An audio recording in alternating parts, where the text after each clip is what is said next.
தனியார் வாகனங்கள் கார்ல போறவங்களை ஓஎம்ஆர் ஈசிஆர் வழியாக போக வேண்டும் என்று நான் வரும்போதும் இன்னும் கார்கள் வந்து இதுல பெருமளவில் போய் கொண்டிருக்கிறார்கள்.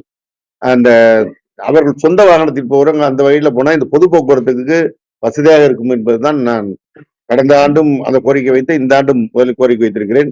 எனவே இன்றும் ஒரு நாள் இந்த இரவு நாளை செல்கிறவர்கள் தொலைக்காட்சி வாயிலாக அவர்களுக்கு நான் வைக்கின்ற வேண்டுகோள், தனியார் வாகனமான காரில் செல்பவர்கள் ஓஎம்ஆர் ஈசிஆர் சாலைகளை பயன்படுத்த அன்போடு கேட்டுக்கொள்கிறேன். குறிப்பா வந்து போக்குவரத்து போலீசார் வந்து ஆட்கள் கம்மியா இருக்கிறதுனாலதான் போக்குவரத்து நெரிசல் ஆகும் சொல்லிட்டு போலீசாரே சொல்றாங்க. சிங்கப்பெருமாள் கோயில்ல இன்னைக்கு 25 பேரா போலீஸ் கேட்டிருக்காங்க. அந்த 6 பேர் மட்டும் தான் கொடுத்திருக்காங்க. அதனாலதான் போக்குவரத்து நெரிசல் சொல்லிட்டு அதிகாரி சொல்றாங்க.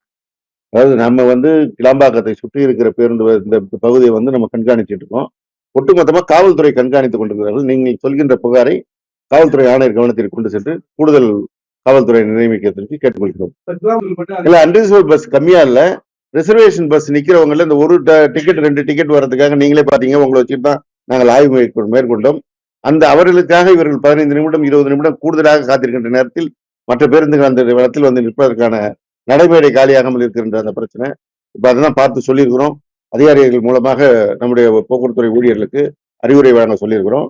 ஒருவர் இருவர் வரவில்லை என்றாலும் நேரத்திற்கு வண்டி எடுத்துவிட்டு அவர்களை அடுத்து வருகிற அந்த பேருந்துகளில் ஏற்றுவதற்கு நடவடிக்கை எடுத்து அந்த இடத்துல அன்ரிசர்வ் பஸ்ஸிங் கொண்டாந்து சொல்லியிருக்கோம். இப்போது அந்த பிரச்சனை தீர்க்கப்படும்.